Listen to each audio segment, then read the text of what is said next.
нашу святу перемогу!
Good evening, everyone.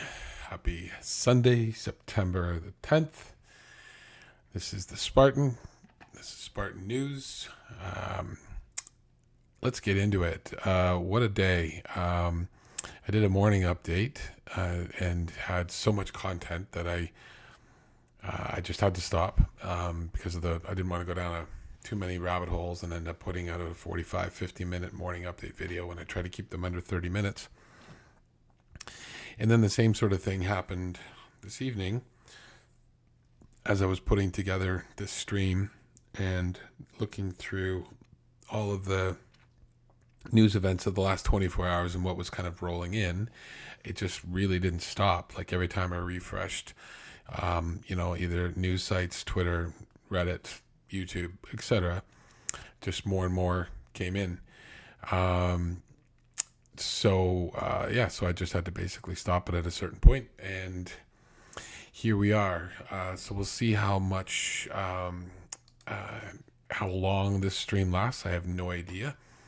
To start off with, I kind of toyed with, do I start off with what's in the thumbnail or not? I think I will, because if I don't start off with what's in the thumbnail, regarding the Russian collapse in the East, then I think I might end up not getting to it for a while, because there's so much information around the globe and around Ukraine and Russia, etc. So basically what we're going to start with here is there are at least 3 specific towns that have basically been either entered into by the Ukrainians, abandoned by the Russians. Serious progress has been made. Now, I do have to caveat it, as always. I do love using Russian sources for certain information. Russian sources, mill bloggers, etc. They don't tend to race to the door to see who can be the first one to talk badly about a loss on their behalf. So typically when you hear something about Russian mill bloggers, etc., saying something like we've lost, we've retreated, something's going bad, whatever, it typically is, and they're typically going to say that faster, quicker, sooner than you're going to hear from either official Ukrainian sources or even tentative Ukrainian supporters. So that being said, the first thing that I came across today was this beauty. Opitny. The Ukrainian army has entered into Opitny and is now only 3 kilometers away from the Donetsk International Airport. So we open this up, and there is the breaking news. Now, again, nothing is official until it's official, but I have seen this mentioned. I haven't seen it officially like geolocated with pictures, etc. So again, take everything with a grain of salt. But there have been numerous Ukrainian sources, Russian sources, etc., saying that yes, Ukraine is in Opitny and is 3 kilometers away from the Donetsk International Airport. While that sounds awesome, first of all, it is awesome, but the Donetsk International Airport is not usable. It's a wasteland. So it's not like Ukraine's going to be able to go in, take it over, and start flying in, military supplies or anything like that. But it was a logistical hub, can be again in the future, and psychologically, that's not a great, it's not a great occurrence for the Russian army. Yeah, I hear someone saying, asking if they know about whether or not the airport is operational, and no, it is definitely not. Let's see if any more comments have been added here since I last looked at it. No, not really. Major battles have been taken there. This looks like round 3 or 4. It'd be nice if we could keep them out. This would be massive. Yeah, it would be. So what's really cool, and this is probably the first time I've ever heard about this in my life, and maybe the last time, is there was apparently some Ukrainian forces on the outside of Opitny that were basically, looking to see where the Russian forces were and looking to drive out the remaining forces. And as you know, the Ukrainians were taking flags and attaching balloons to them and flying them up, I think, as part of their delayed Independence Day celebrations. And what happened was, I saw 3 different reports on this, so I believe it to be accurate. What happened was some Russian forces that were kind of hidden, had their heads down, their location was not known, saw a massive Ukrainian flag flying overhead with balloons. And the occupiers revealed their positions while trying to bring down the Ukrainian flag over the temporarily occupied Donetsk. The Russians tried to shoot it down. We had one interception where Russian soldiers were talking to each other and cursing each other when the flag was flying from Avdiivka to Donetsk.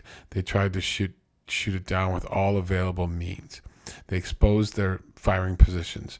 And yesterday, the 10th Brigade worked very hard.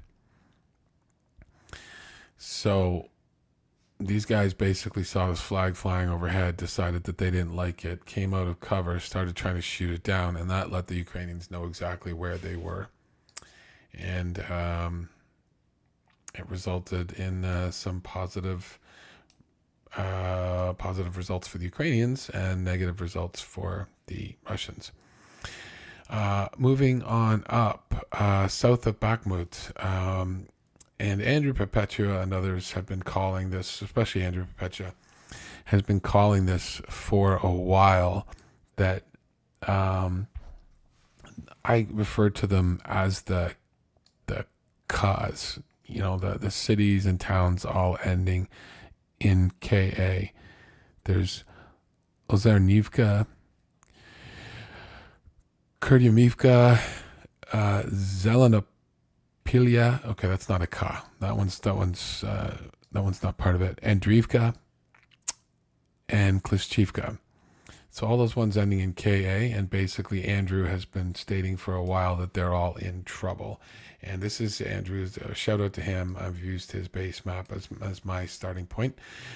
These are his arrows basically showing the progress that the blue arrows are the progress the Ukrainians have been making, and then the red arrows are your typical Russian counterattacks. So what do we have here? First one in, clicked on the wrong thing. Russians report that they have lost and retreated from Avdiivka, south of Bakhmut, completely. So this is not confirmed so far by Ukrainian sources, but it has been confirmed by numerous Russian online sources who are stating that they've heard from their friends in the military units, etc., that they've basically vacated the town, which is fantastic. Let's close that one out. And then, sorry. Here, a total of 6 or 7 impacts are visible in the vicinity of Ukrainian shelling of Russian positions using cluster munitions east of Andriivka. So you're not going to be using cluster munitions in a fortified city where people are in buildings and that sort of thing, right? So you're typically going to use cluster munitions in open areas, forests, trench fortifications, that sort of thing. So this one is an interesting video. And this is big. Oh, Jesus. I don't know if that was that loud for you guys, but wow. So going to show you this. And I'm not sure if this is actually the Ukrainian forces going after Russian troops that are retreating on foot, or if this is the Ukrainians using the cluster munitions as sort of demining. But take a look. You can decide. And I do have to see where that first one landed, right? And these are the Depicums, dual purpose cluster munitions. And you see that they explode above the ground. There's a circle of 7 or 8, maybe more, of the munitions, and they blow outwards, right? Inwards and outwards, but basically, so they take care of that inner circle. And then there's another circle of them.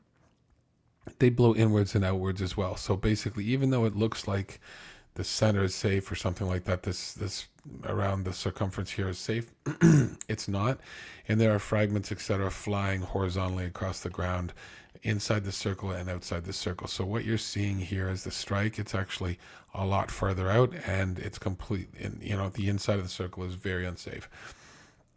But I don't see any trench networks, and I don't see any people that they're aiming at. But watch as more land. So there's another one. That one's perfect circle. 1, 2, 3, 4, 5, 6, 7, 8, 9, 10, 11, 12, 13, 14. Looks more like 14 in the center. But again, same sort of area, really focusing on the road. And I don't see a single human being on camera. And I wouldn't be showing it if there were. Then it goes potatoey for a bit. And I believe we're going to speed back up again. That's not me buffering.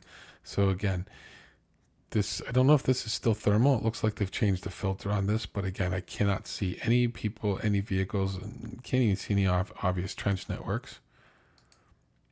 And the same focus on the same area. It is a different explosion. And there's another one. That one's just off the road.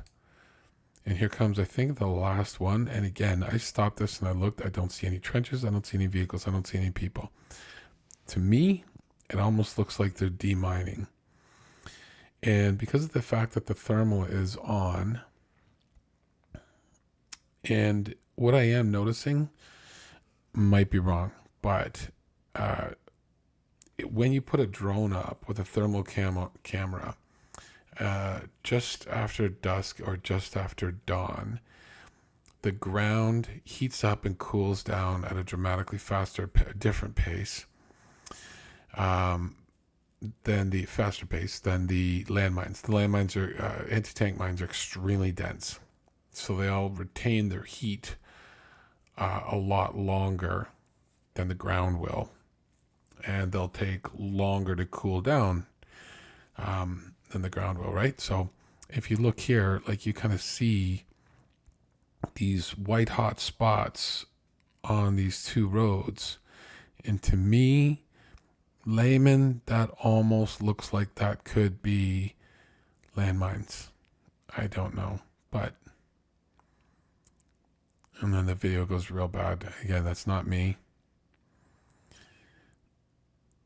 Now, flip side, when they, I'm not going to play it all again, but when they do, if I am right, and if they are trying to demine, either there's no anti-tank mines in this area, or the cluster munitions didn't set them off, because if they did set them off, you'd see a much larger explosion. Those are all very similar explosions.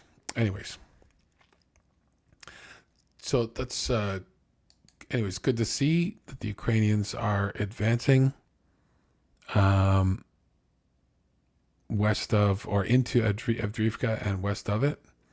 And then the last one of the eastern collapse that we know about for sure is Russians report they are retreating from Klishchivka, also south of Bakhmut. Russians say they are currently on the outskirts of Klishchivka and are being pushed out by Ukrainian forces. Again, I don't have anything specific for this. It all came from the same post, but it's yet another one of the cause that the Kurdimivka, Odradivka, Andriivka, Klishchivka, all falling, which is fantastic news. So there you go. There's your eastern collapse of Russia. Oh, you know what? Let's, while we're here, so I don't forget it. Sorry, I don't want to, this map is fickle. All right, let's just do that. In Soledar, you guys remember back in the day, Soledar was the first to fall to the Wagner unit, and then after that, Bakhmut eventually fell. Soledar is like the giver of salt, I think it stands for, something like that. But anyways, there's salt mines there, and there were some weapons caches and that sort of thing. So apparently, an ammunition and fuel depot was hit in Soledar. I've not been able to geolocate this. Oh, no, I did. This one was, I think, geolocated on a different video that I had, but this video is of better quality. Not to say it's a great quality, but there's the town of Soledar. It's a drone looking down off in the distance, and apparently there's the ammo storage going off. Apparently this dark cloud here would be the fuel, oil, fuel, whatever, storage, and then just next to it was the ammo. You can see it cooking off. Looks like some, potentially those rockets used on the Ka-52s, but not sure. It was some sort of a rocket munition. Anyways, so good news. Okay, so let's back all the way out, and we're going to jump out of all of that, and we're going to go global for a minute. And everything, even though some of this doesn't look like it exactly pertains to Ukraine, everything does. And the what's going on in Europe, Asia, etc. is just crazy. There's so many moving pieces right now, so much tension. Alliances breaking up and reforming and that sort of thing. So anyways, kind of a good news, a little bit of a laugher here. Russian propagandists were not allowed to attend Macron's press conference in India. Security guard did not allow a Russian woman to attend the press conference of French President Macron without explanation. The woman tried to argue and accused him of discrimination, but she was simply ignored.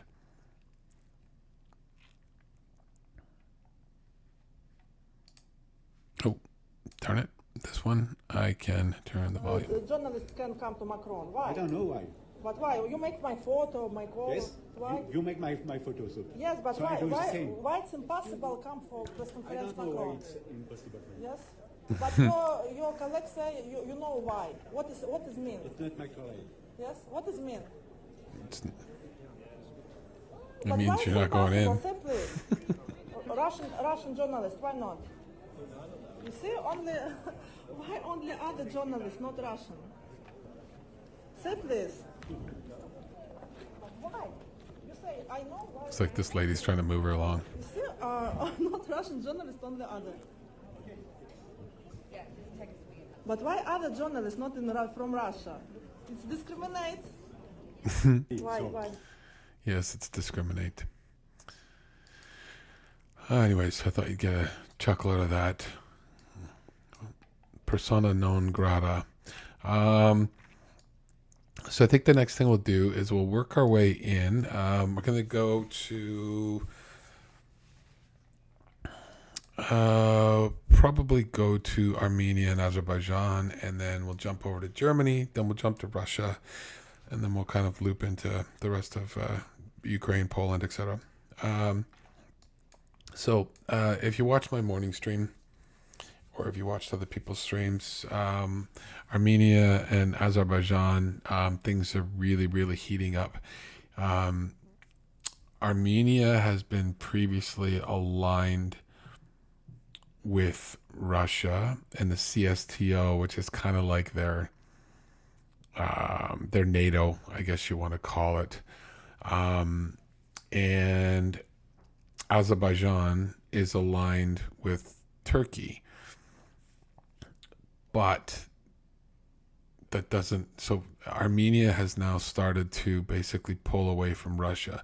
They've actually scheduled military exercises with the United States, which is crazy. In my morning stream, you'll also see that they ratified or are ratifying the Munich Agreement, I think it is. The Munich Agreement, no. Yeah, I think it's the Munich Agreement on the International Criminal Court for The Hague. And basically what that means is once it's ratified, if Vladimir Putin was to visit Armenia, they would be bound to arrest him and turn him over to The Hague. And if you can follow all that, great, but it gets more complex than that. So my morning stream, I kind of explained it a little bit, some of the moving pieces, but here we go. So Azerbaijan has just moved troops to the border of Armenia. I think it's actually the border of Nagorno-Karabakh, but it might be also, that's disputed territory. It's Armenian, but there's historical territorial dispute at the center of the conflict. Iran's president, in a call to Armenia, has said any change in the border region is a red line for Iran. So they don't want anything changing.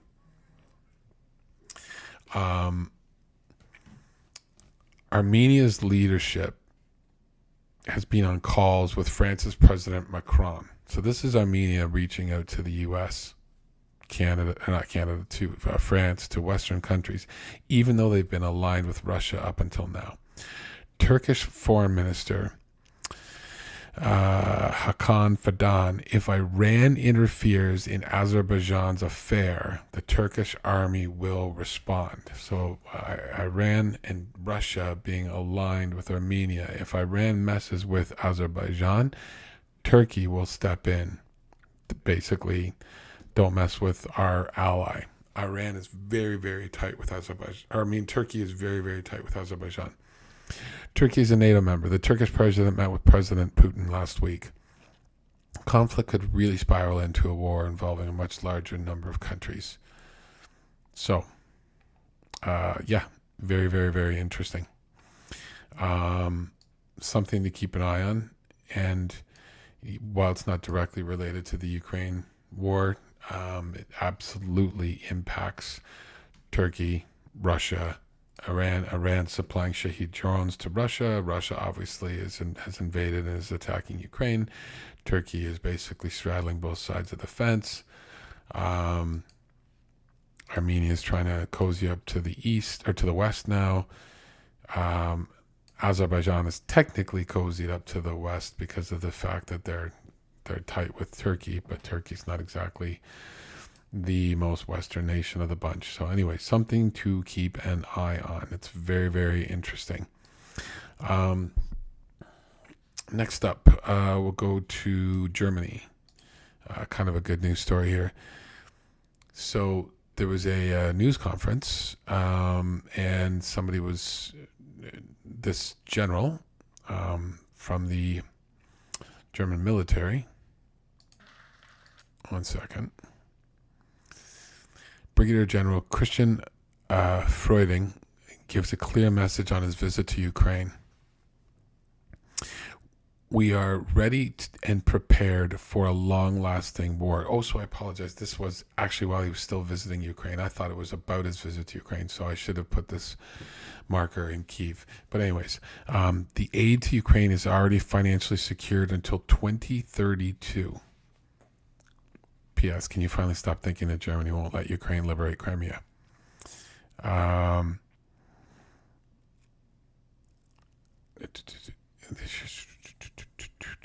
Anyways, I just want to make sure I didn't say anything. We keep our commitment. We will continue our support. We will accelerate our support. We will coordinate with our support better. We share your vision of victory. So that's as good as it can get, basically. And I just love that. Like, basically, we're going to fund you at least until 2032. That's what we've got identified right now. So really good news story. And it's always interesting too, because at the start of the conflict, Germany was waffling badly, like with the Nord Stream. They didn't shut it down right away. The new pipeline, they wouldn't step up and be the first to give any weapon systems or whatever. But then they started to put some pressure on the U.S. and then they started to really get aggressive with the weapon systems that they were producing and the money that they were spending, the air defense systems, the tanks, the armored personnel carriers, the on and on and on and on, the support just, and all of a sudden they've stepped up and like per capita, they're kind of right up there with a lot of the big countries. And they've not just per capita, but dollar wise, euro wise, whatever, they've outspent a lot of countries now, both individually and as part of the European Union. So working our way in. So let's go, we're going to go Poland next. This one's a little interesting. So some people dressed in Belarusian military uniforms and masks, apparently, were on the, oh, wait. No, sorry. That's the wrong one. I apologize. I thought I knew what I was clicking on and I just jumped without reading it. Poland's going to buy 486 HIMARS systems. 486. If I remember correctly, I thought the U.S., I'm not going to Google it right now, but I thought the U.S. had 600 total systems. And Poland's looking to buy 486 just for themselves. That is an insane amount of HIMARS. Like the coverage of those, if you think that every single one of them can fire a missile 48 kilometers, and if you put 486 side by side around the border of your country, for example, that is what 1200. I want to do that math. 16, is that 16,000? No. 486 times, call it 48, 23,000. That is 23,000 kilometers of border that you can cover with those if they were all spread out, but lined up side by side. That's insane. So yeah, Poland's going to be the number one military in Europe, in Eurasia, maybe. But when they're done, they're literally buying everything. They have a little bit of a center right leaning, kind of sometimes iffy government, but at the same time, and maybe some of the rights and freedoms weren't exactly front and center, but at the same time, no better friend for the Ukrainians. Moving on to the next one. This is the one I was jumped ahead on. So some people dressed up as, probably were Belarusian soldiers, masks on, went to the Polish border and started throwing slingshotting stones at Polish troops. Group of unknown persons at the Belarusian border and in Belarusian uniform attacked Polish border guards to the Polish border service.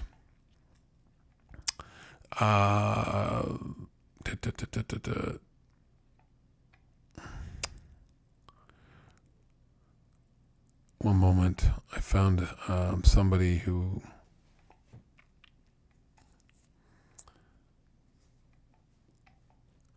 Where did it go? Oh, yeah, here we go. According to the Polish group of 7 people dressed en masse in Belarusian uniforms threw stones at border guards on the Belarusian side of the border. According to them, the attackers had slingshots and flashlights, which they used to try to blind the patrolmen. Special vehicles were sent to the scene. No one was injured. Yeah, like that's smart, right? Belarus has one of the worst militaries in not maybe the planet, but in Europe. They're undermanned, undertrained, underequipped, etc. They've lost their Wagner bodyguards, and so they want to bring flashlights and slingshots to the border and antagonize one of the most heavily armed and up-arming countries on the planet. That's something.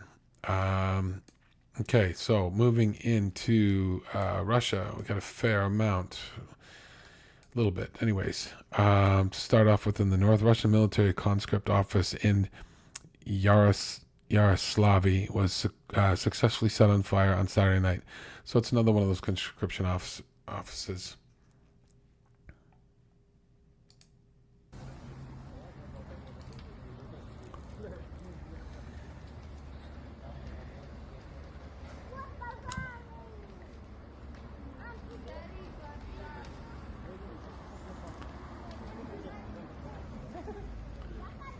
The only thing close to as dangerous as being a Russian soldier is being a Russian conscription office worker.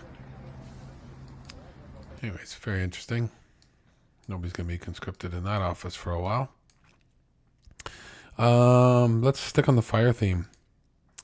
Tonight there's a large fire in the park at the Gorky Leninsky estate. The fire illuminates neighboring village and private houses. It's been burning for about 20 to 30 minutes. The cause of the fire is unknown at the moment. So that's a pretty large fire at the Gorky Leninsky estate. I don't know if that's an estate of Lenin or of Gorky, like Gorky Park. I do not know. I'm not really too concerned about it, but you can tell by the height of these houses and the height of these flames and clouds, whatever, that that's a pretty substantial fire. Okay, we'll finish these. I don't think I had another one there, did I? No, that was just my locating it. Let's start off left to right. So, based on the experience of testing in the Northern Military District, the electronics will be modified in the Armata tanks, after which they are planned to be put into production and begin to be delivered to the troops next year. Oh, the Armata tank. The good old Armata tank. That's got to be on May 9th parade in Russia as the thing. I think this is the one that stalled out. The guy put the emergency brake on, it stalled out or whatever. But anyways, these tanks were in design in the early 2000s. They were supposed to be put into production in 2014. Hence the number, the nomenclature. And they have been plagued with issues, and they're extremely expensive. They're super heavy, and as high tech as they used to think that they were going to be back in 2014, they are no longer. They're falling further and further behind the most modern tanks and the most modern optics and that sort of stuff, and electronics, etc. So now they're basically saying that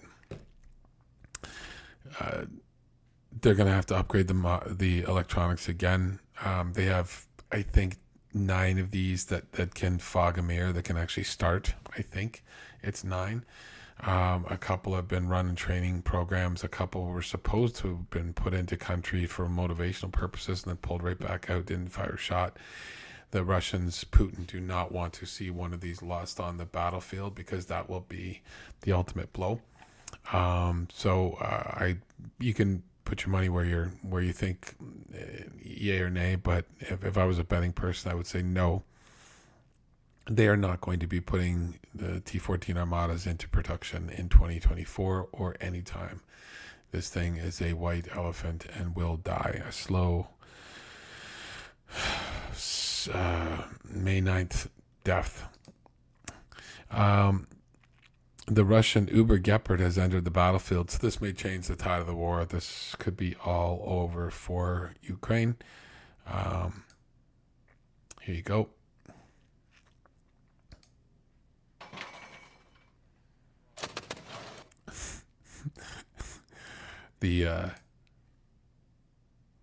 So this is I was going to do, like Perun. Anybody who follows Perun, he's fantastic and does those massive PowerPoints and does all that research on, air power and tanks and the Black Sea and all that sort of stuff. And I wanted to do one on Frankentanks because there's been so many cool and bad Frankentanks made.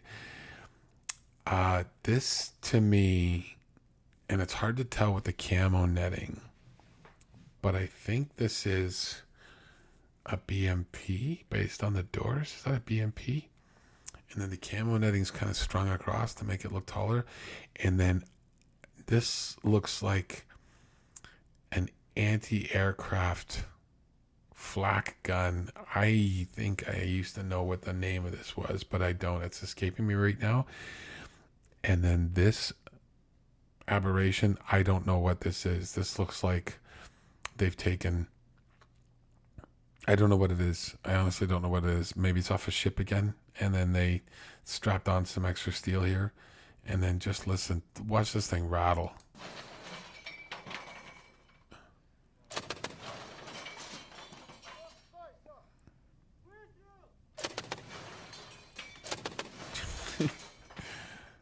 But hey, sure, it'll hurt if it gets you. But would you want to be riding in the top of that as this thing is going through, I don't know, a sunflower field or a forest or that sort of thing? What do you think that every drone, every sniper, every gun is going to be targeting? Somebody sitting up in here. This is not a Gepard. This is a joke. Anyways, very interesting. Russia's new tank battalion. Again, Ukrainians are in trouble. Once these get in country, could be all over.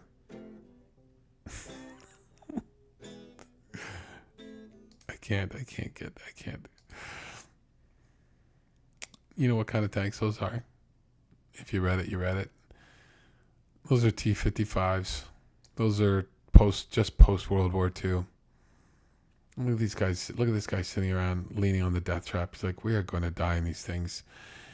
They have no armor. They have nothing. These things are, these are just death traps. Look at how small they are. There's like, they got what, like a little row of contact one here or something like that. The back end is paper thin. The top is paper thin. The gun is teeny. It's like a go-kart of tanks.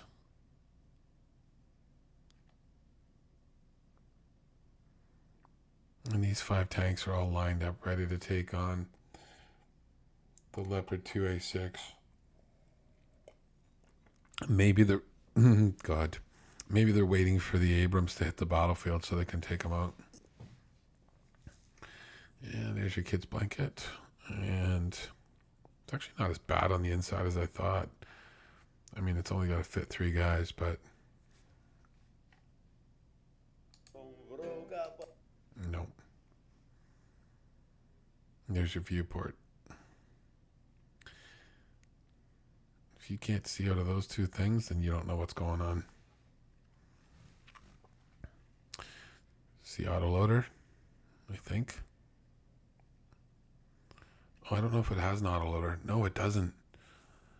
T-55 is a manual. Oh my God. Look at how tight it is.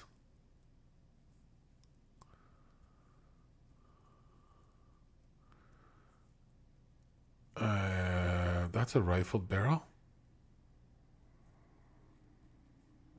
Oh my God. You could put a Abrams pointing at this side with a depleted uranium round. and I bet you it would go through 3 of those tanks side by side. One shot. And then you fire the second one through that hole. Just like Deadpool. Oh dear. What if he wanted that shot to go sideways like that? Oh, it's cool to see it shoot. Those things are tiny. I assume they have a crew of 3.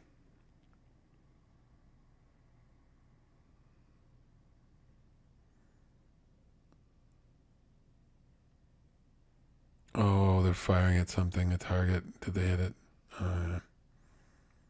Probably just hit the water. I think that target's still standing.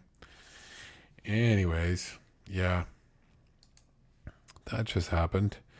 And you know that Shoigu and the Russians, etc., have been cozying up to the North Koreans. They're looking for weapons from the North Koreans, and the North Koreans want food. And so I think Kim Jong-un has basically figured out exactly what he needs to send to Russia, so that the Russians the Russian military can fit in with the Ukrainian farmer brigade. I kid you not. Those are grad tractors. And even Kim can't take it serious. Oh, we're going to send these to Russia. They'll love them.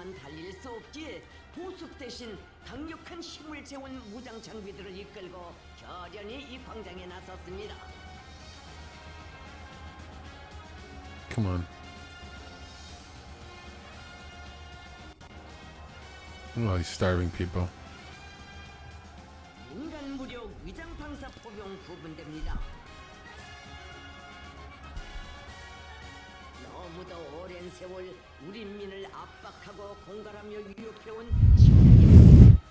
Okay, so now they've stuck the grads, rockets, in the back of ice cream vans.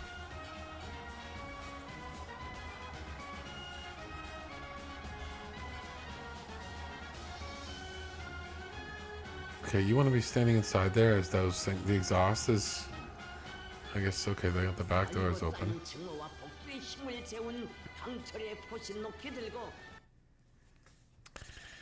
And that is that.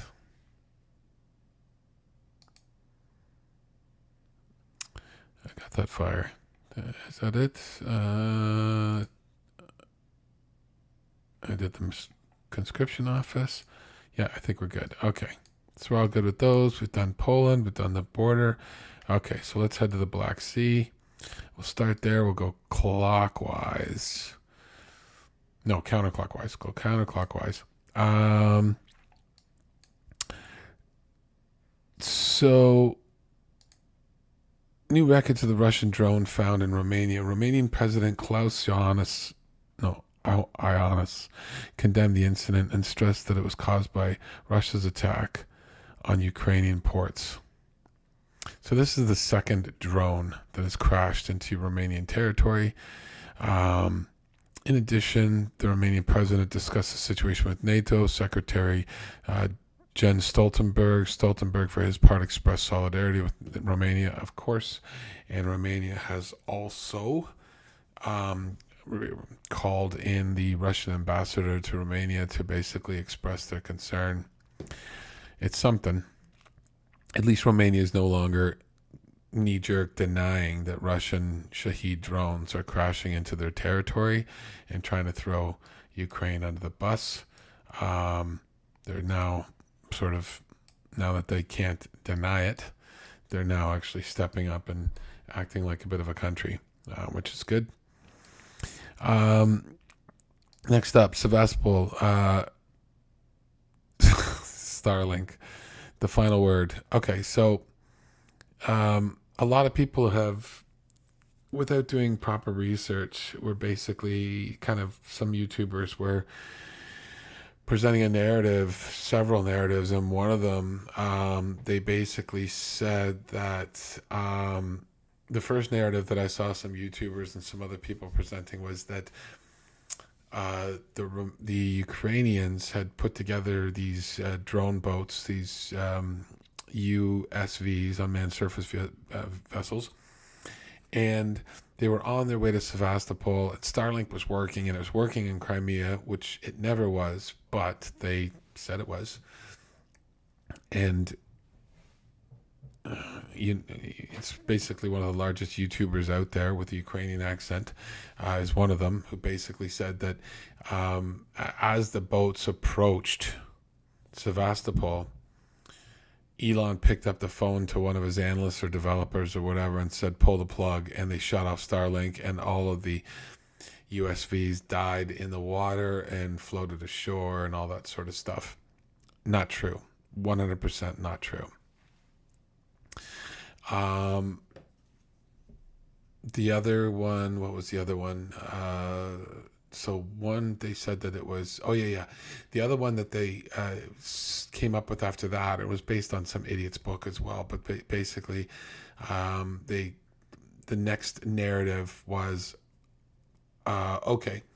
so same thing, the Ukrainians built the boats, they sent them on their way, and they urgently called Elon and said, hey, would you mind turning on Starlink? Are you kidding me? No, they didn't do that. Those things are $250,000 a pop. They are not going to build them and set them up and put them on their course and send them out into the ocean and then call Elon and say, hey, these are on the way. Would you mind turning on Starlink? Starlink was never on in Crimea. The Ukrainians found that out the hard way. Elon did shut off Starlink and geofence it, and which negatively impacted some frontline units that were fighting, near Luhansk and all of the other oblasts or whatever they were. And as they either advanced, I think it was into Kharkiv, was the Kharkiv Oblast, where they advanced faster than the geofencing would allow, and they basically outstripped their Starlink coverage. Anyways, almost 100%. It did. Well, the Ukrainians state that it did cost lives. But for Crimea, for the USVs, for Sevastopol, and yes, Paul, Sevastopol and Crimea are part of Ukraine. They are not independent. It is not sovereign Russian territory. It is occupied Ukrainian territory. Disappointing. So, with regards to this, it was never on. The Ukrainians knew it wasn't on. Musk refused to turn it on. They never had Starlink coverage in Sevastopol, while Elon and SpaceX were donating, air quote, donating the hardware and or the subscription services to Ukraine. They really never were. They were always making money on it somehow, some way. Even when they were bitching and moaning about it, they were making money on it. So the U.S. government eventually stepped in, bought the systems, bought the subscriptions, put them under the mandate of the U.S. military, and basically said, we own it from now on, just like we own Abrams tanks and F-35s and anything else. It's ours. We can stick it on the head of a dolphin if we want. It's going to go where we want it to go. The Ukrainians are going to use it the way we want it. And no combat vet. The U.S. was not in favor of shutting it down. The U.S. was not under contract with Starlink when this all happened mid last year to late last year. Once it was under contract, Paul, Dennis, the U.S. took over. Starlink operates wherever the Ukrainians want it to operate. It is not geolocated, geofenced. This is the ultimate arbiter. Budanov. If you want to disagree with him, disagree with him. He's right. I'm right. Absolutely, the entire front line works for them. Budanov reacted to the scandal with the situation of Starlink near Crimea. Personally, I'm not sure that Elon Musk operated some mythical buttons and stopped the movement of some devices. This is my personal opinion. said the head of the main intelligence department of the Ministry of Defense of Ukraine. At the same time, he confirmed that Starlink had not worked near Crimea for some time. The fact that the Starlink systems did not work for a certain time near Crimea, I can absolutely confirm, because we also used a certain technique. We immediately understood that there was simply no coverage there. That's probably all I can tell you.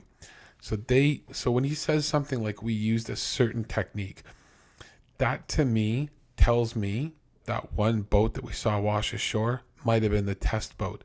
They probably tried to use something else. They probably had Starlink on that boat.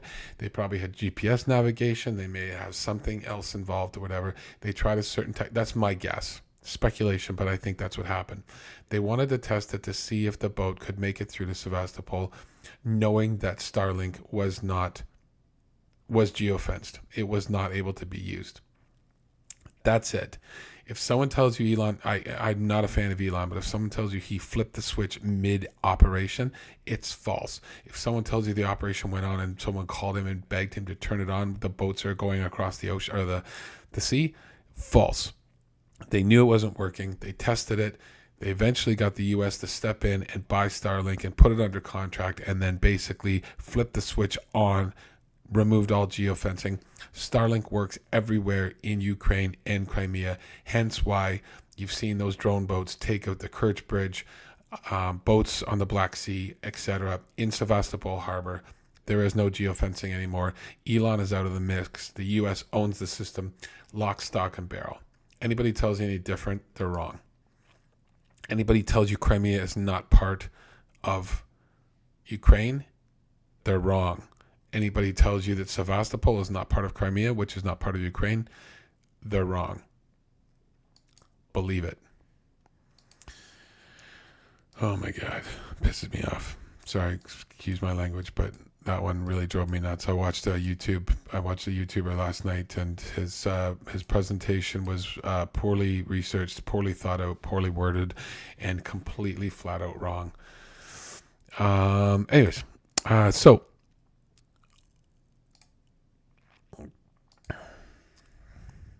on to the next one. I should have read the headline before I did this. It is reported that a warehouse is on fire in the military base territory in Simferopol, Crimea. Russian sources claim that the fire at the military base is an ordinary household fire. That is one big household fire.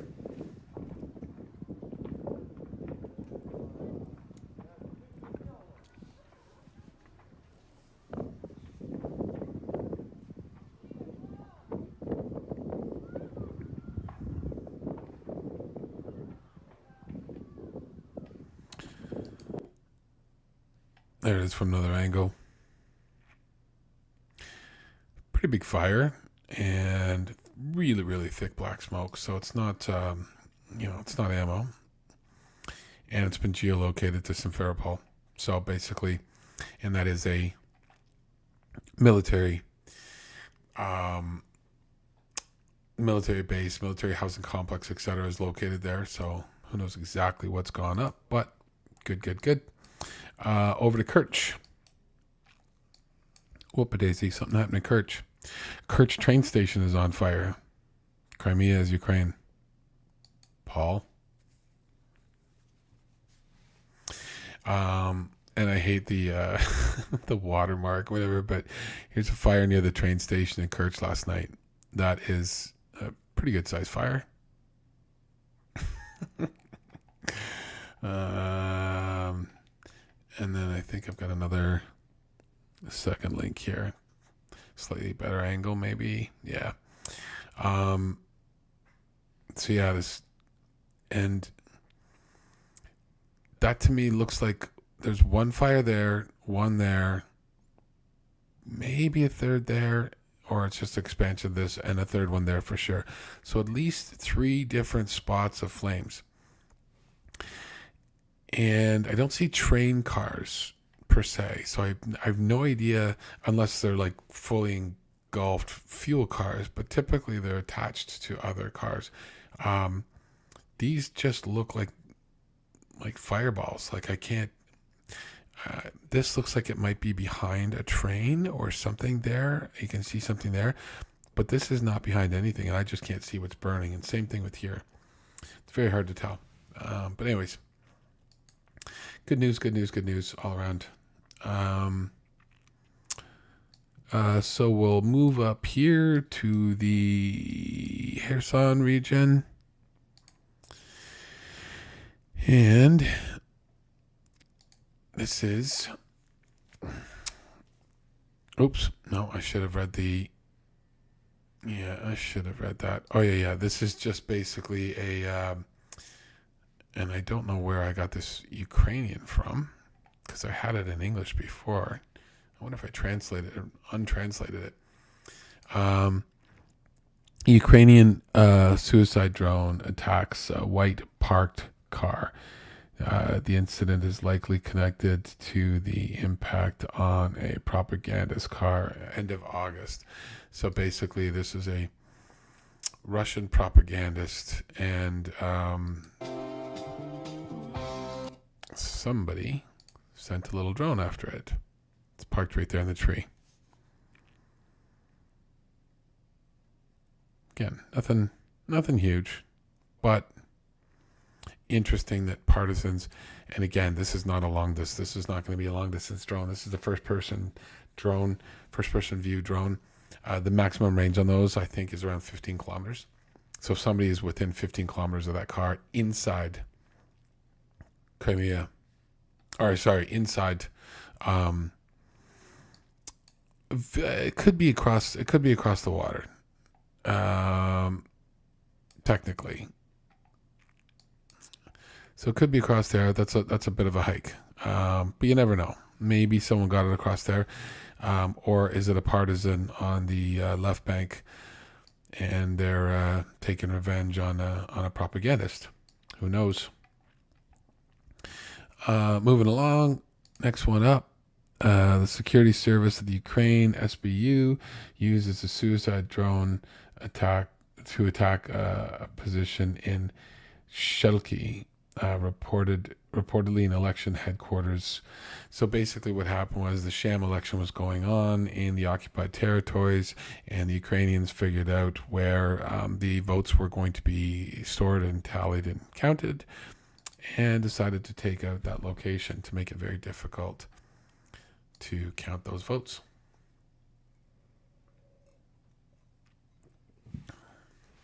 I've seen other reports that confirm that this was in fact what the house was used for, and that the strike was fairly successful. Looks like they hit the living room. Hopefully that's where the counting was going on.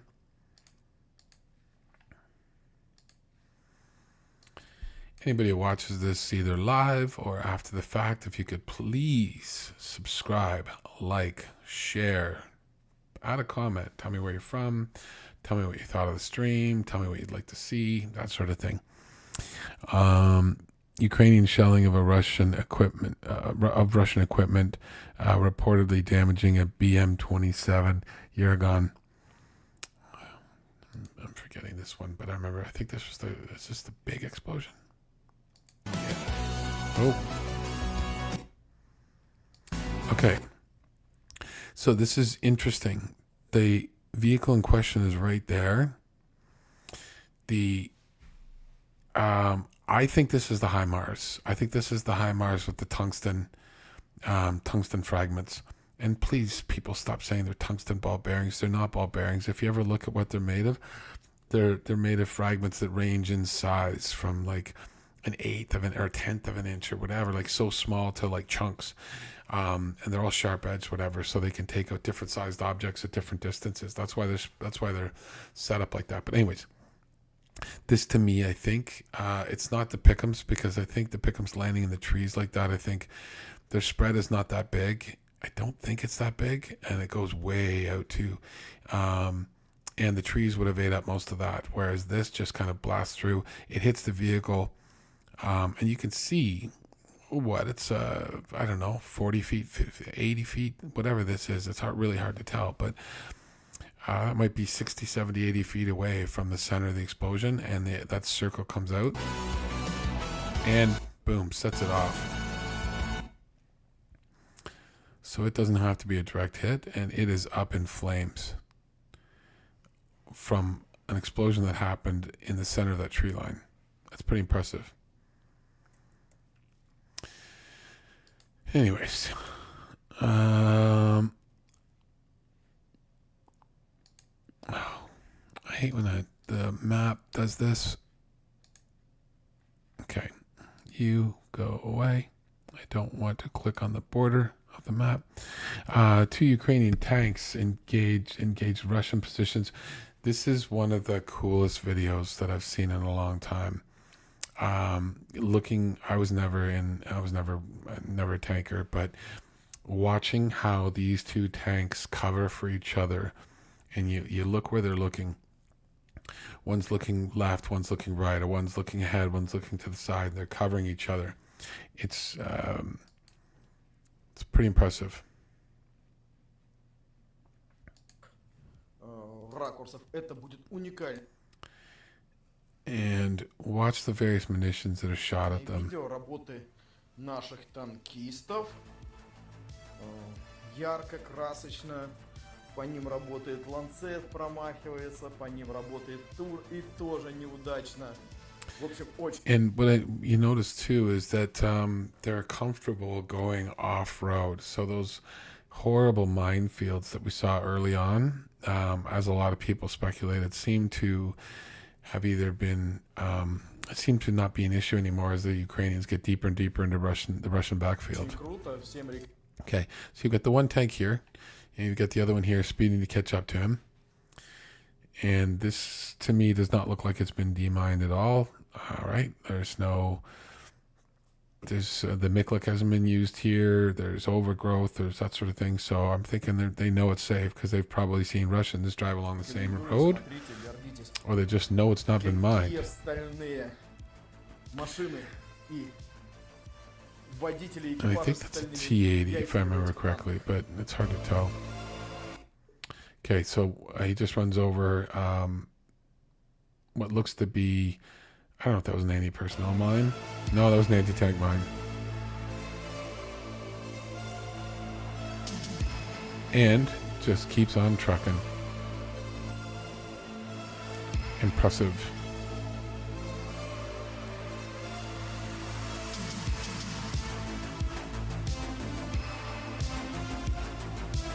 And these guys clearly see something in the tree line that they're...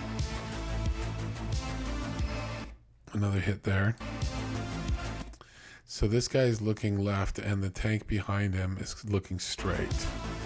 Right? They're basically a two-tank team.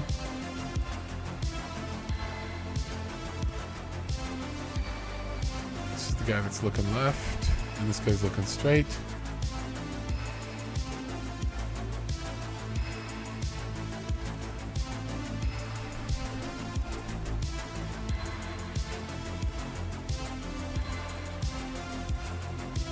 Really hope this is not copyrighted. So you see it again. You complete trust in your teammate, right? So this tank is, this guy's basically driving forward, but he's not looking forward. He's looking off to the side. And this guy is not looking off to the side at all. He's trusting that this tank is covered, everything over here, taking out any threats, that sort of thing. And he is offset, right? He's able to look past the body of this tank and straight ahead to see where this tank is going. So if this guy is going to be approaching anybody like with an ATGM or a trench or some other obstacle or whatever, this guy's going to see it and either take it out or call it out. And the same thing, this guy is covering his flank and his own flank by basically scanning everything to the left, and he's not spinning his turret around. He's not taking time to look elsewhere. He's trusting that this guy's got his front, and he is trusting that this guy's got his side.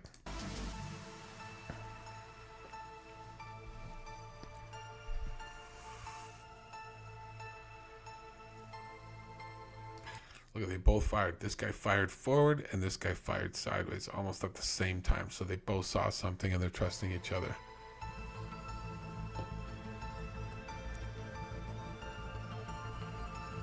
Still, gun angled that way, barrel out angled that way, barrel angled that way. And now this guy's going to hang a right down this road.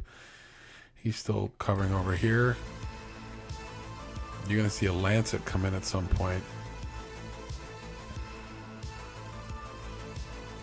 They've already hit a mine. I think they had an ATGM fired at them that I might have missed, possibly.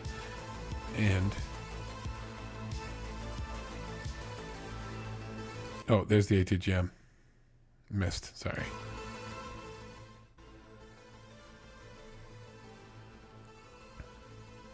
Звідки тур спрацював, мужики? Давайте туди, нахуй, по тенісі, середина тенісу. Oh, if that's the guy who fired the ATGM right there. It's hard to tell. Координати можна дати? Мужики, That to me sounds like a tanker. Вон тенісі і яр. Зараз роззумлю, це біля яру. I wish I knew what they were saying. Середина цього, блядь. Сука, середина екрану. Ланцет, ланцет! Okay, here comes the Lancet. See it right there? And this guy's calling it out. Lancet, Lancet. Якийсь там ланцет, їбать. Going right for the tank. Oh, but he missed. Мат! What was that over there? Someone's trying to shoot the Lancet. Там ланцет, їбать. I don't know what that was. Сука, гандон, їбать. Almost he's laughing that the Lancet missed. It overshot the tank. Добре, мужики. So they ran over an anti-tank mine and just kept chugging. They had an ATGM fired over their heads, and they had a Lancet go long. And then they went and bought a lottery ticket. Obviously. Let's make sure I don't miss anything. Did I get that one? Yes. Okay. Next up. The Ukrainian aerial reconnaissance unit, Imitarium, targets a claimed Russian counter mortar radar south of Novofedorivka. Reportedly, one shell hit an antenna and the other one the command center. So this one confused me to start with, but I believe what happens is they actually have to be connected by a wire, and they're hidden. So wait till you see this.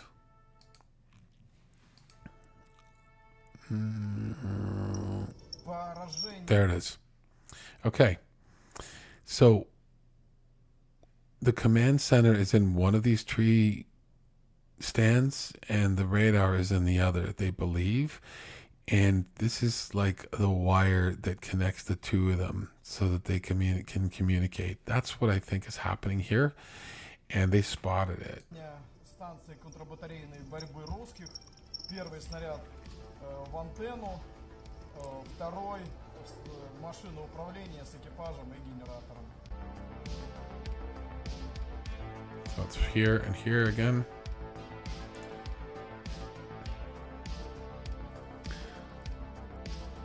And that looks like it was close enough that one of them is smoking in the trees. And then there's the other side. So they got them both. At least damaged, if not completely destroyed. It doesn't look like there's a huge cook-off, but I don't know what they're hitting. Never saw it. That's so weird, right? To see two targets taken out, but actually not to see the targets taken out. Anyways. Moving along. Ukrainian military from the 55th Separate Artillery Brigade destroyed, damaged the Russian 152 millimeter self-propelled gun, the Mr. S.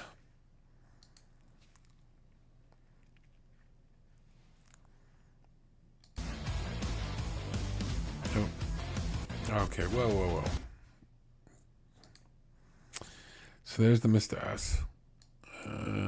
Just outside of the tree line.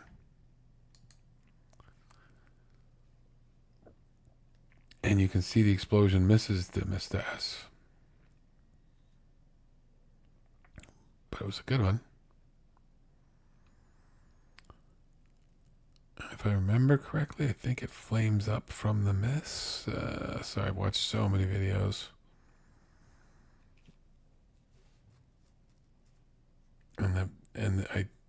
Some of these drones, oh, there he's driving away. So some of these drones, they have to keep their gimbal, like as the drone is flying, they have to keep adjusting the gimbal. So the Mista S is smoking. So it clearly took some damage and started to try to evacuate, unass, as Ronnie would say, and ran out of, oh no, I totally apologize. I can't remember this video in its entirety. I remember it took some damage from sort of like an indirect hit, but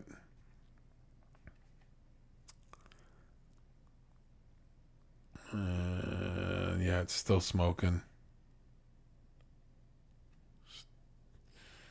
And yeah, this gimbal on this drone, I appreciate what they have to do, but man, it drives me nuts. Every time the drone goes another 100 meters, it has to kick its camera back or whatever. Oh yeah, and then this was it was kind of a mix up on the title of the video, because there was also air quote a Russian command center or base or something in these buildings here, and that was the second takeout. And you see that concussion go across the field there. It's a pretty good one. Anyways, that is that. Moving on to the next one. A total of 2 impacts visible in the vicinity. The Ukrainian 55th Artillery Brigade, with recon by the Shadow drone group, claimed the destruction of a Russian D-30 and a Pol-21. So what is a D-30 and a Pol-21, you ask? Well, this is a D-30. It's basically like a Mr. B. Anyways, that's a D-30. And a Pol-21, which is kind of a cool looking little electronic countermeasure system. I mean, typical Russian, like tons of dishes and antennas and all that sort of stuff, but half decent little system. And every one you take out is a good one. You don't want air defense, you don't want countermeasures, you don't want counter battery radar.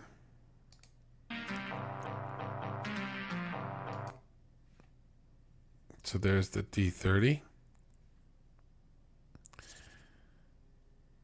And we missed the hit, but we see the smoke in the woods, and it's getting fairly, looks like they got it. This is a Shadow drone, which I'm not familiar with.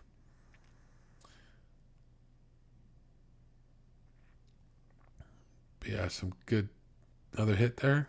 And some nice dark smoke. I like when the smoke goes black, you know, you've got something.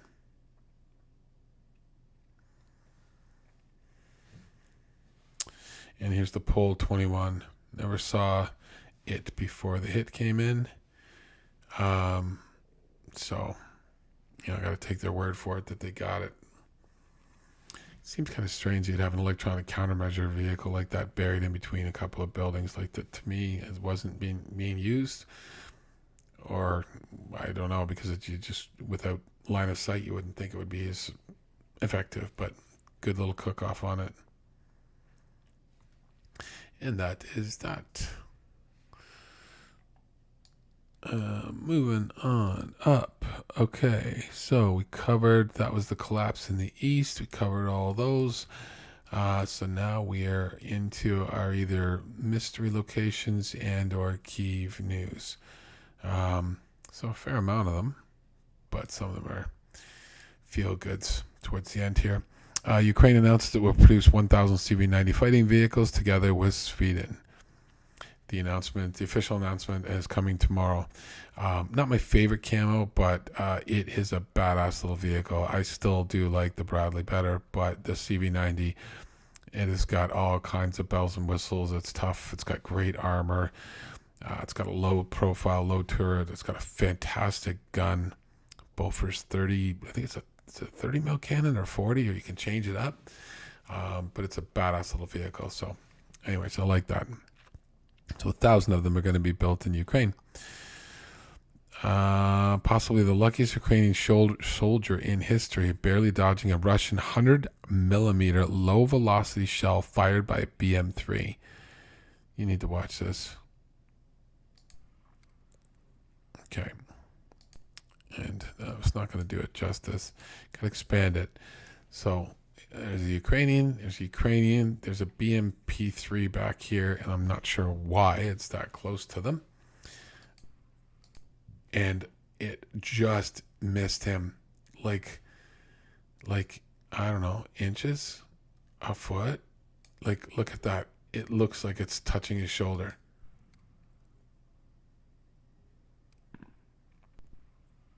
Boom. Damn, son. Like, and then he cuts right where like, don't cut right, cut left, bro. Anyways, I thought that was pretty cool. Next up, unloading mines, pucker factor. I mean, I know I would do it myself. I know they're not without a fuse. There's nothing. They can't hurt you. But the unrealized explosive power of these things, and these two chumleys are just sitting in the back of this truck, just kicking them all out. Just, who cares how far they drop?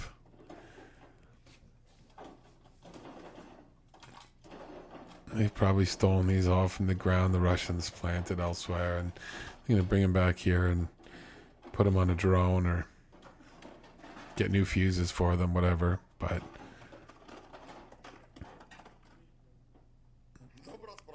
they just don't care. They're not going to explode. They can't explode. They don't even burn that well.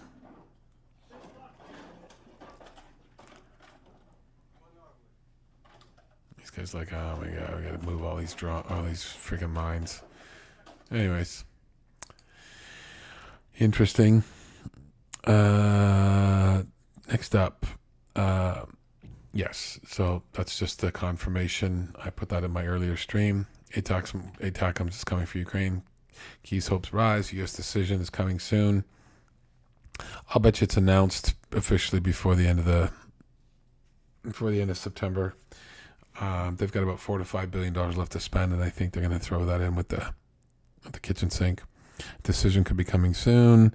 They understand that ATACMS are very much needed. I believe it will be agreed to, and very, very soon.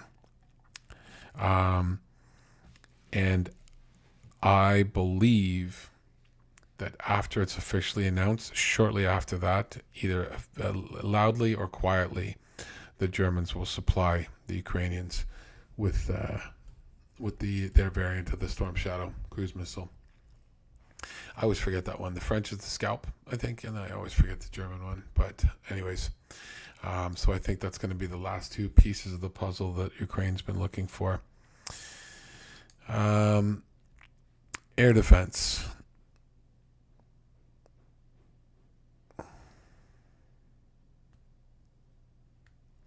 So the Ukrainian air defense shot down 26 of 33 Shahed drones launched by Russia overnight last night. 26 of 33. That sounds great. 7 got through. But even of the 26 that they shot down, those are large, heavy drones, and a lot of them were shot down over residential areas. So just something to keep in mind, that even a successful shoot down creates debris and potentially damage or death. Russian losses. So covered this off this morning in my video. But in case you weren't keeping up on that. And where did it go? Oh my goodness. I grabbed the wrong link. This one cracked me up, by the way. Russia warns that the Russian Air Force is in a high state of readiness. Comrade Musk. Oh God. There it is. So 490 men, 10 tanks, 16 APVs, 40 vehicles and fuel tanks, 22 artillery pieces, 3 MLRS, 1 anti-aircraft warfare system, and 5 UAVs. Obviously, the UAVs don't match up with what we saw from the air defense system. You should see 22 or thereabouts tomorrow. $83.2 billion US dollars worth of Russian military equipment losses since the start of their 3-day special military operation. Artillery destroyed Jaga Jaga. So this is Magyar's birds.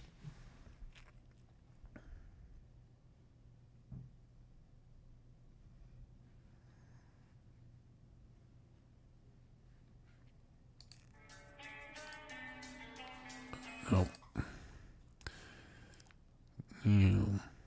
I can't remember. Is this a missed S as well? Oh, sorry, I forget.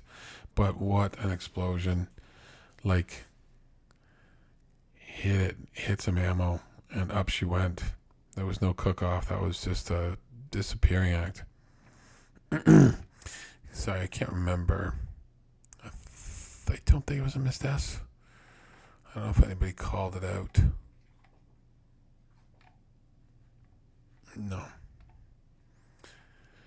Just as artillery destroyed. I don't think anybody ever got a good look at it to see exactly what it was.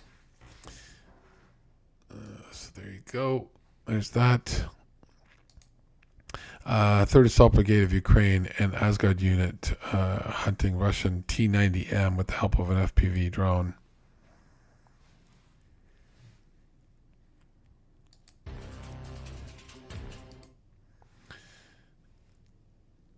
There it is. Here comes the drone. First one. And boom. I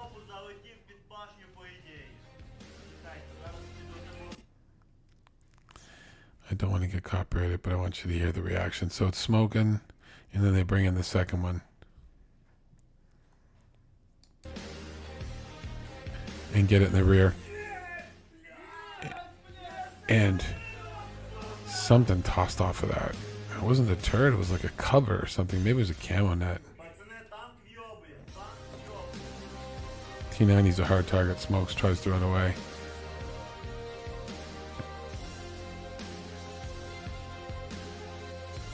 Asgard finishes them. Another FPV.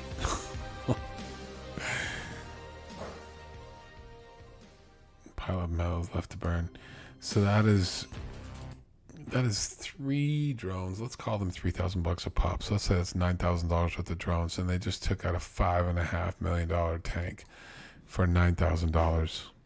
Pretty much worth it. UK defense update.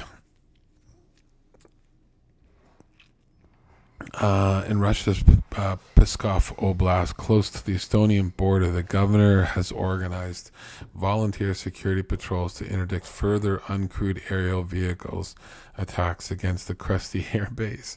Reportedly, up to 800 citizens have signed up to join the patrols. The initiative follows the reported damage of 2 Il-76 Candid transport aircraft on the 29th of August, and actually more than 2 were destroyed. 6 in total at least were damaged. Due to the limited range of the quadcopter UAVs, the attacks were on the base, almost certainly launched from within Russian Federation. The patrols will consist of groups of 50 divided among multiple municipalities, which will patrol border areas and critical infrastructure, particularly airports and air bases. So they're going to see if they can catch people pulling up in vans that are launching these drones or whatever. They're not going to be able to stop them if they're in the air. The creation of these volunteer security patrols will likely act as a deterrent and provide a level of defense against quadcopter UAVs being operated from the immediate vicinity of the airbase. Historically, it has proven difficult to destroy UAVs using small arms fire, so Russian forces will still require air defense systems with a surveillance capability and both kinetic and electronic means of interception to destroy the attacking UAVs. The use of volunteers highly likely indicates a shortage of trained security personnel within Russia. Do you think? Ukrainian forces from the 103rd Territorial Defense Brigade hit a Russian 2S9 Mista-S with a pair of FPV loitering munitions, causing a catastrophic ammunition detonation.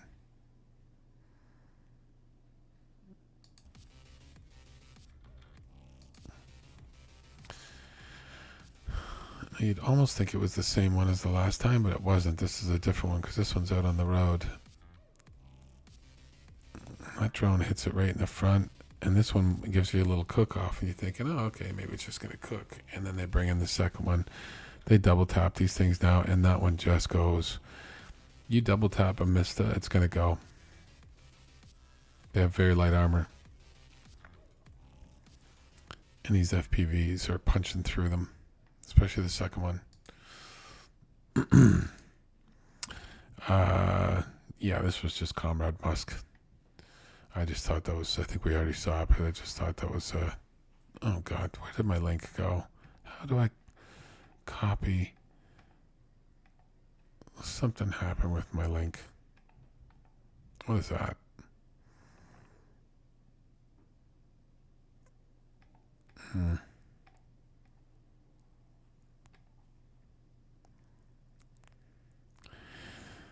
Crimean Bridge will no longer be fully functional. The Speaker of the Operational Command South, Natalia Humaniuk, said that soon the Crimean Bridge will no longer be fully functional.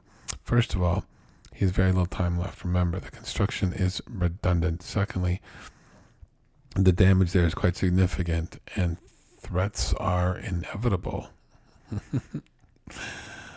That's a little double meaning there, or a little hint, I mean.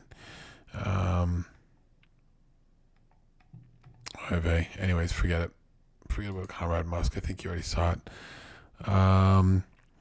Russia versus Ukraine in battle for the Black Sea, geopolitics, grain, and naval drones. It's a United 24 video.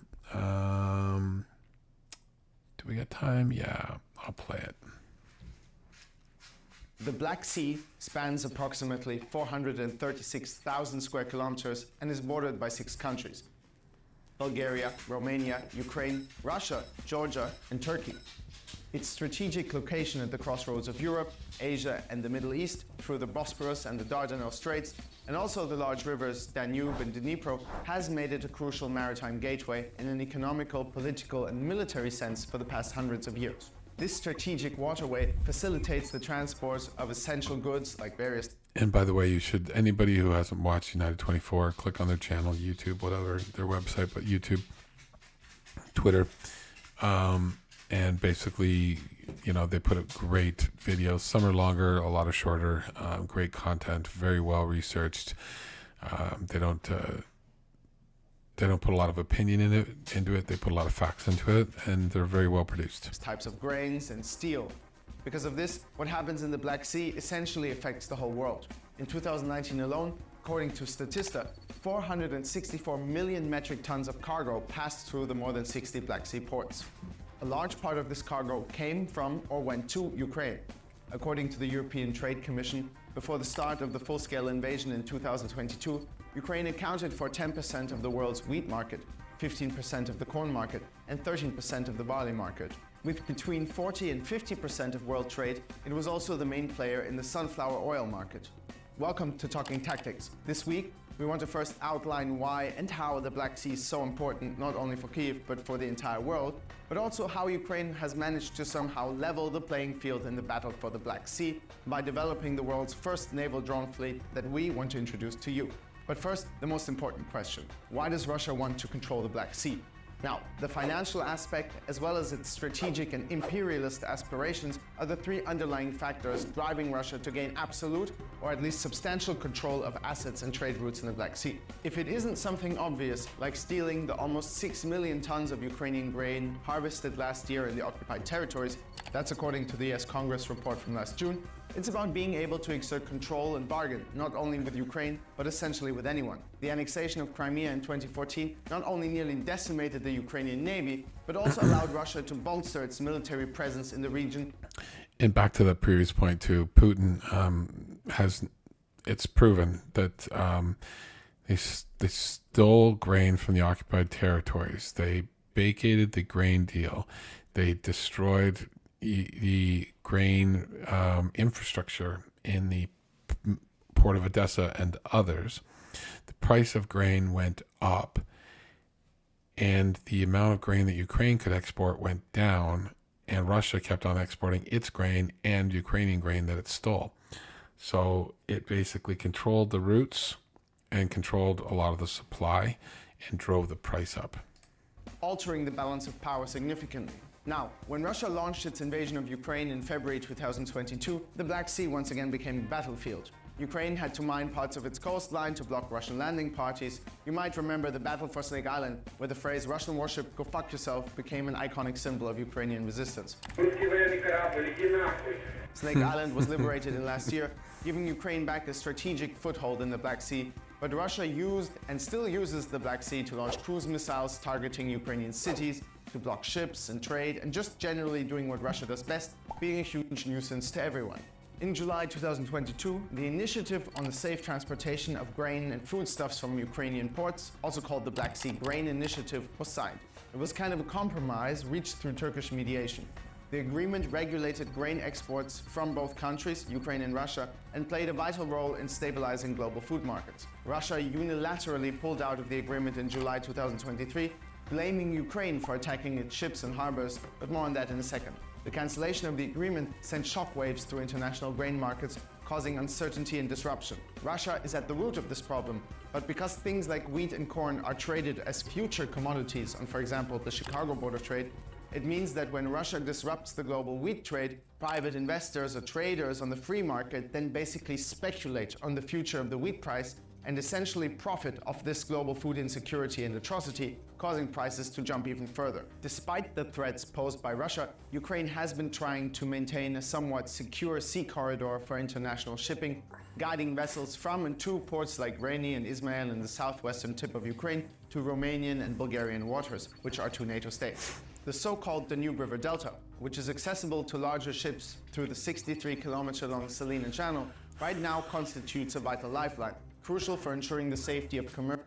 So it is possible for Ukraine to transfer its grain across to the Romanian side of the Danube, or from its own side, load it up into ships, and then those ships, small ships, can actually go up the Danube, and the larger ships can actually hug the coast and stay in territorial waters of the countries that border the Black Sea, making them ideally impervious to Russian attacks. Commercial shipping and maintaining access to the Black Sea's trade routes for Ukraine and its international partners. Although both ports were already targeted by Russia, President Zelensky commented, even without the Russian Federation, everything must be done so that we can use this Black Sea corridor. We are not afraid. We have been approached by companies that own ships. They said that they are ready.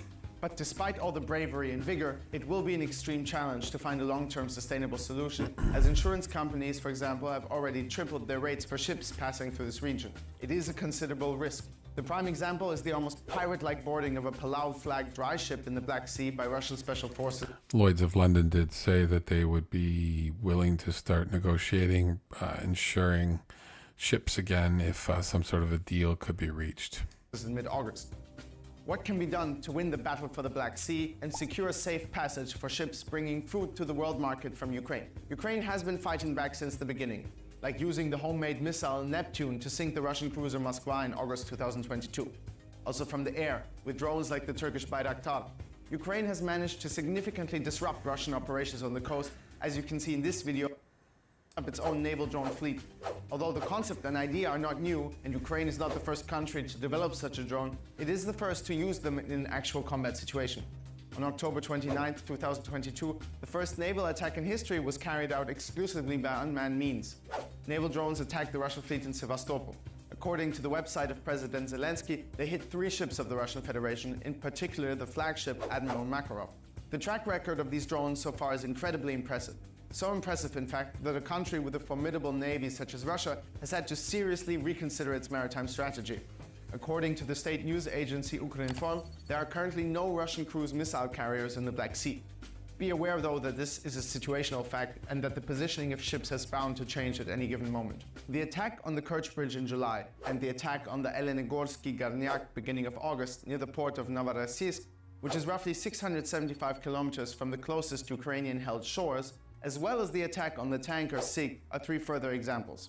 Although, according to the chief of military intelligence, And that was a massive, massive hole put in the sides of that tanker. It's amazing that it didn't break in 2 or sink.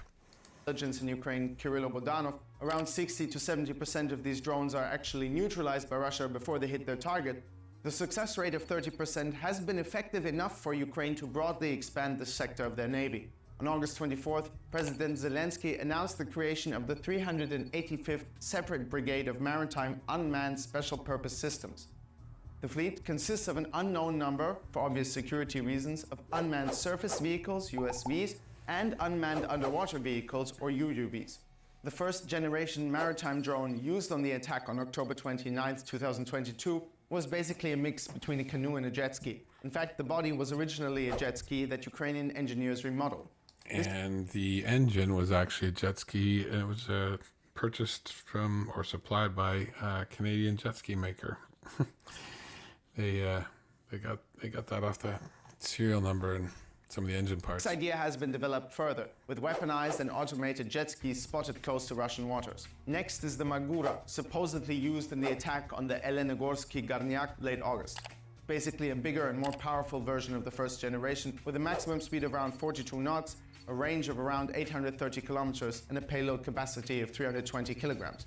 Next is the Sea Baby, which is basically the XXL version of the Magura, with a stunning payload capacity of around 860 kilograms. As opposed to USVs, UUVs that move underwater are harder to detect. Also, as you can imagine, if you cause damage to a ship, apart from destroying the rudder, the most damage you can do is to the hull, so the part that is underwater. Ukraine has presented the Toloka TK-150, which That has an one electric I motor, wanna and also see. the Marichka, a black, tubed, unmanned underwater submarine. So, And that what has can a Russia do 1,000 to protect kilometer itself from range. this new threat? When they use that one, different you'll know media it. are suggesting that Russia is sinking old ships and spanning fisher nets in an attempt to create an underwater wall, protecting the Kerch Bridge and Strait. Apart from that, they're probably working hard on new ways to defend themselves, but until they come up with something really useful, it looks like Ukraine will manage to reassert its maritime presence even further. However, even if naval drones have given Kyiv a better playing hand, the continuing brutal invasion of Ukraine causes the region's future to remain uncertain, with global consequences at stake. Thanks for watching Talking Tactics. Hit like and subscribe, and see you next week. Oh yeah, and I gotta like that, right? So that's United 24. They rock. They have some of the best videos. Reward offered $2 million US for any pilot of the Ukrainian or the Russian military, Russian Air Force that wants to defect with a MiG-31 and a Kinzhal missile. They want the missile. They want the MiG. I mean, one, it's an amazing plane. Two, they can basically retro-engineer things based off of what the Kinzhal technology. Three, they could turn that MiG around and they would be able to. It would be basically even better than an Su-24, and they'd be able to strap Storm Shadows and Scalps to the bottom of it. And it's a hell of a lot better plane than an Su-24. So they want their hands on these MiGs, and they're willing to pay $2 million to get them. So I really hope some Russian pilots make a run for the border, as Talk About would say. Japan's support for Ukraine goes beyond government, with 80% of the population supporting Ukraine. People donated to temples, open cafes for free meals. Why does peaceful country care so much? Let me see how long this is. I'm not sure if I'm going to play this one. Oh yeah, it's 59 seconds. Yeah, we can do that. Disputes, but Japan is helping Ukraine. Japan knows the price of peace. After World War II, they rejected any military resolutions of international disputes. But Japan is helping Ukraine. How and why? Japan was the only Asian country that joined sanctions against Russia immediately after the occupation of Crimea. After the full-scale invasion, they helped Ukraine humanitarianly, financially, and in supply of non-lethal weapons. It's the first time in history that Japan is helping a foreign army. It was also the first time a foreign leader spoke in the Japanese parliament, and Prime Minister Fumio Kishida visited Kyiv during the war. Japan has received more than 2,400 Ukrainian refugees. Although traditionally, they only accept a few dozen people a year, the Japanese population hugely supports Ukraine. Plus, Russia has occupied northern Japanese territories for many years. That's the key. And of course, a country which survived a radiation disaster does not tolerate Russian nuclear blackmail. Chairing the G7, Japan promises to keep war in Ukraine a priority issue. It's an example of a country firmly against war, but not neutral and choosing the side of truth, because the world order based on rules and principles can only be restored by defeating the aggressor. Japan knows Right, the price of Switzerland? peace. After World War II, they So that's cool. I'm going to skip the speech from President Zelensky. We've gone on pretty long here. If you want to watch the speech, I'll link it in the video, but it's available online as well, and I believe it's it's available on the Ukrainian website. I wanted to finish off with a couple of funny things, nice things, whatever, and then something a little patriotic. So here is a Ukrainian army dance-off.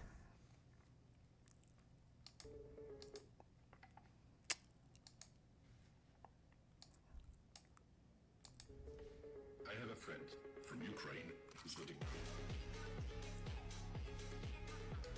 I'm not going to get copyrighted, but the music is a banger. All right, let's see what you got. Watch this guy do an ear stand.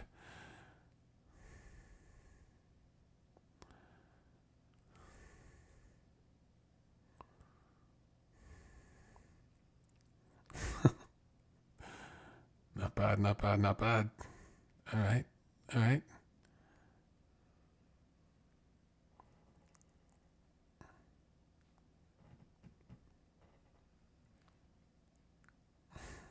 He wasn't happy with that one.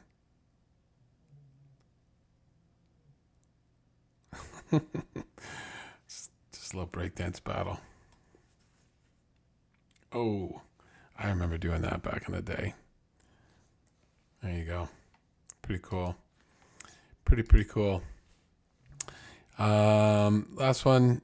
So this has nothing to do with Ukraine, but anybody who's played Uno knows that you can pull out an Uno reverse card and basically reverse the value of the other person's card and yours.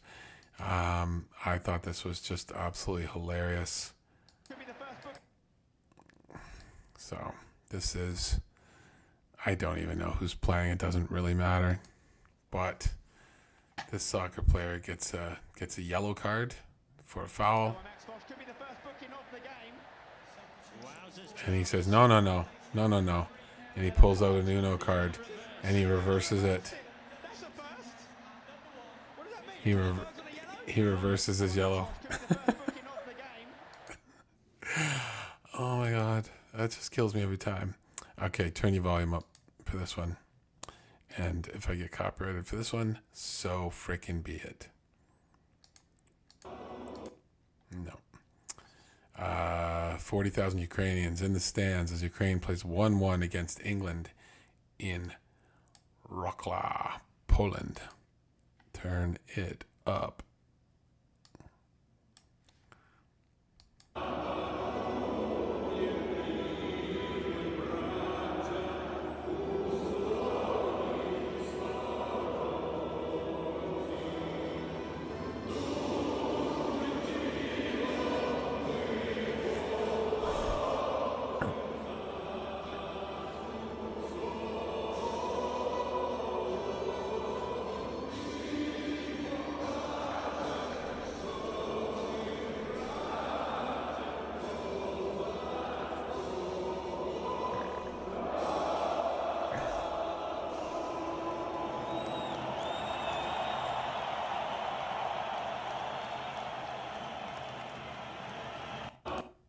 Just beautiful.